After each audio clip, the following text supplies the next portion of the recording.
What's up, guys? Welcome back to the campsite. Last episode, while I was working on my foundation post, I actually took a nice chunk out of my axe blade.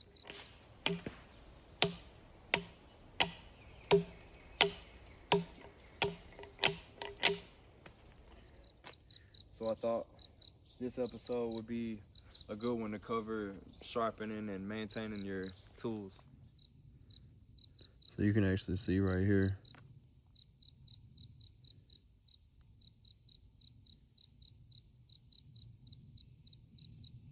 A nice little chunk got taken out.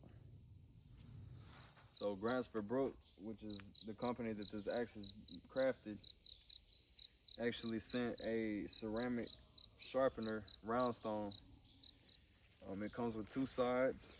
One's coarser and one's smoother. Obviously, the coarser side is what we'll be using to really fix this chip in this blade. And then we'll smooth it all out with the other side. And then I'm gonna show you guys another method called honing. We're gonna start with the coarse side first. And you wanna soak it in water. Some people use oil, and it's just, you can use oil, but the thing is if you use oil for this, you can never use water. And if you use water, it just dries up and it's easy to clean. It's much easier to maintain and keep clean like that. If you use oil, you really gotta keep it put up and stored correctly, or it gets really dirty. But you wanna soak this in the water, get it nice and wet. And then what you wanna do is, you want your axe to be stable. So you can either put it on your table. There's several methods out in the bush to hold your axe steady. But if you have a crafted table like this, this is perfect. Or you can also use your arm, hold it under there and just use the weight of the axe. Let it fall onto your sharpener. And then you want to put a little angle. You want your sharpener right on your axe, and then you want to tilt either your axe or your sharpener until all the gap is gone. When you're sharpening, you don't want to put a lot of weight.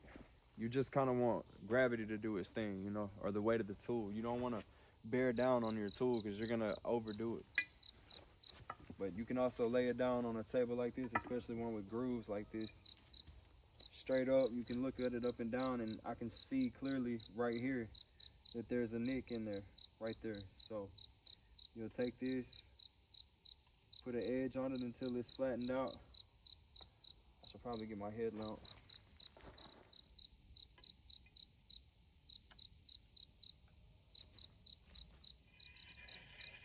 And then you're gonna spin it in small circles up and down the blade.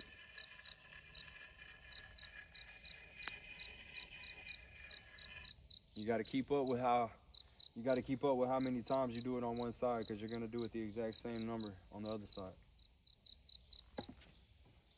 And if you're right-handed, then you're gonna wanna flip the axe over.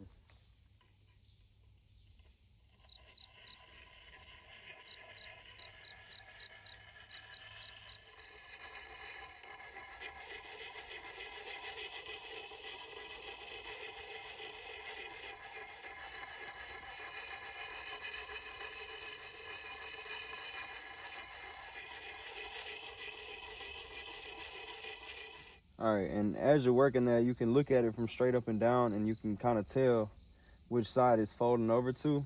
And it's kind of folding over this way some, so you got to get on this side and work it a little bit more.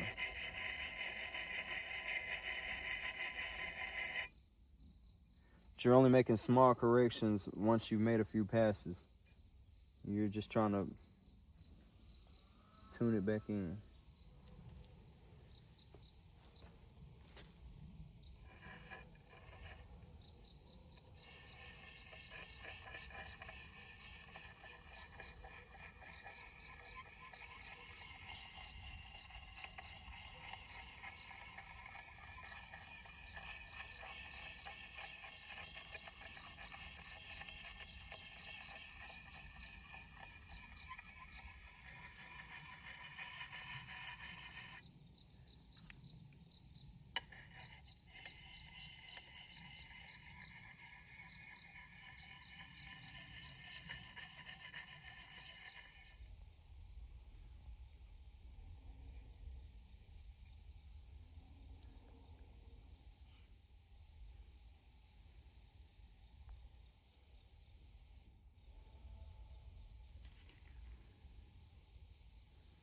can still see the little nick a little bit.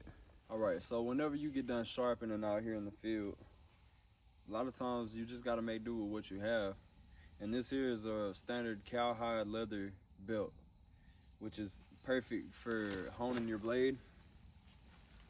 It's a little bit harder to do axes on a thin leather strip like this, but it's not impossible. So when you're sharpening a blade with a stone, you're kind of going against the metal. But when you're honing a blade, you're gonna go with the metal, with the blade. So kind of like the sharpener, you're gonna angle it to where there's no gap in between the leather and the blade. You're not gonna push down or bear down at all with this. You're just gonna use the weight of the blade and slide it on down. Because all this is doing is removing microscopic impurities in the blade. You just want to run it down along with the blade. And you'll hear a slight scraping noise.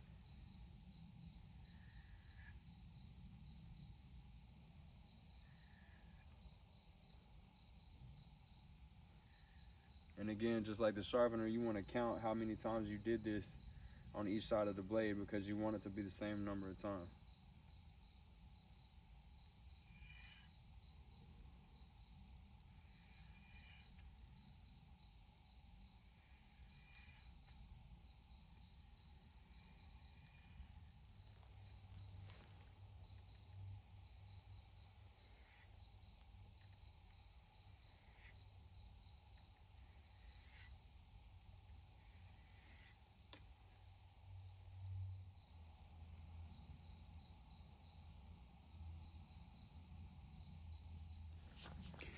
So a good way to tell that your blade's been sharpened good is your fingernail test. You take your fingernail, take the blade, scrape it across your fingernail like this. You'll see the little white shavings from my fingernail. They'll let you know it's sharp. You can also test it by seeing how well it performs.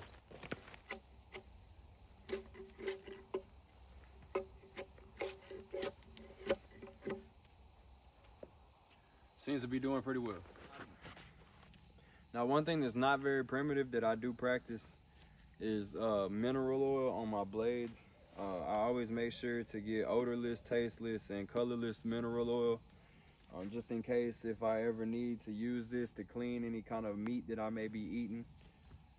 I would never ideally use my axe, but you can if you go on any kind of one axe survival challenge, or if you're just out there and all you got is an axe, you can clean and prep your food with your axe.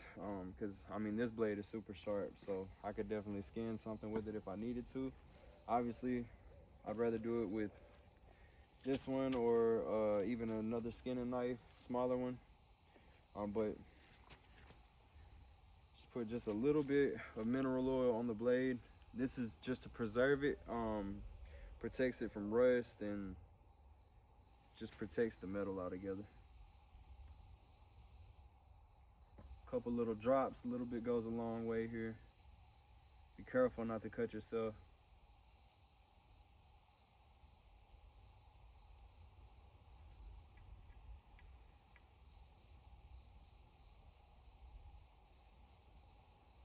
And you just want to rub it in throughout the whole blade.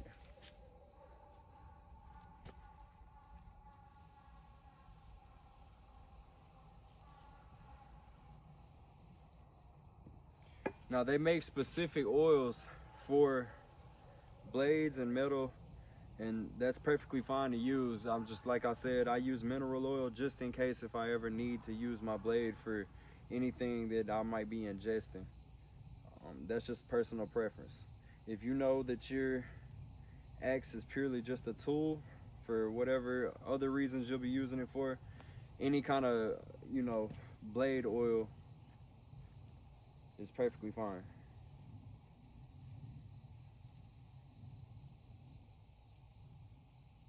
Mineral oil is just safe for consumption.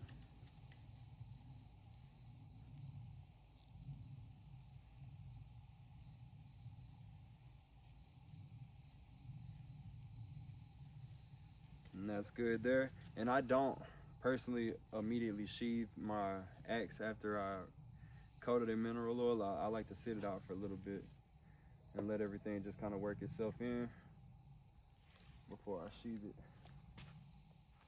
In the meantime, with that, I can also show you how to sharpen a knife with your whetstone. Once again, this is a double-sided whetstone. One side is coarser, the other side is fine. You know, obviously you use the coarse side for major damages, or, you know, that are fixable with this, and you use your fine side to tune in that sharpness. Once again with this, you can use oil or water. You use oil, you can't go back to using water. If you use water, I just personally prefer water because you're more likely to find water in the wilderness than you are oil. So just always go with water, and plus when it dries, it's dry and you can clean this and everything's cool. Now, the only reason I use my coarse side of this sharpening stone on my axe is because I had a major damage in the blade that I needed to work out. So with this knife, it's still good. I honestly don't even need to sharpen it. It's still doing what I needed to do. So I'm just gonna do a short demonstration on this fine side, and then we'll hone it. Because normally when you sharpen a knife, you never have to sharpen it again, as long as you keep honing it, you know. And that goes with any blade. Any blade that gets sharpened, you only have to sharpen it once and then hone it once at least every 2 weeks, you know, depending on however heavy you're using it. With this, I'm just gonna cover this in water, give it a few seconds to soak in. And then when it's sitting on top, I know it's good. I'm gonna take my knife. Again, we're going against, as if we're cutting into it.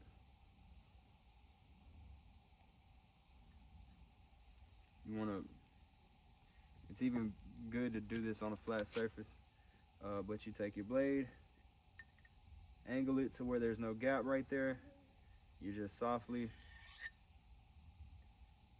follow the curvature of your blade by slightly lifting up your elbow.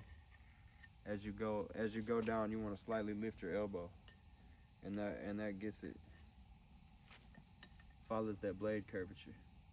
And again, you want to count how many strokes you do on each side, because you want them to be equal.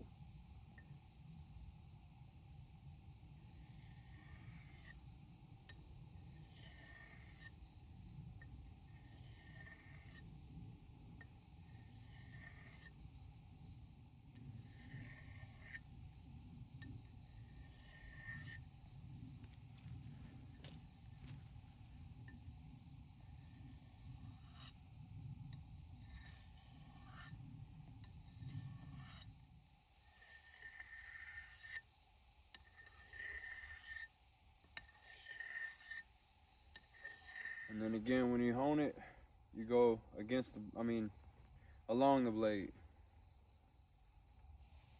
with a backward stroke.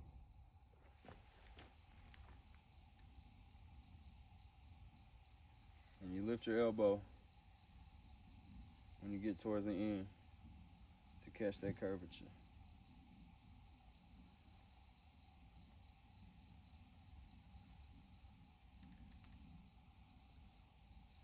And you're counting how many strokes so you can make sure they're equal on each side.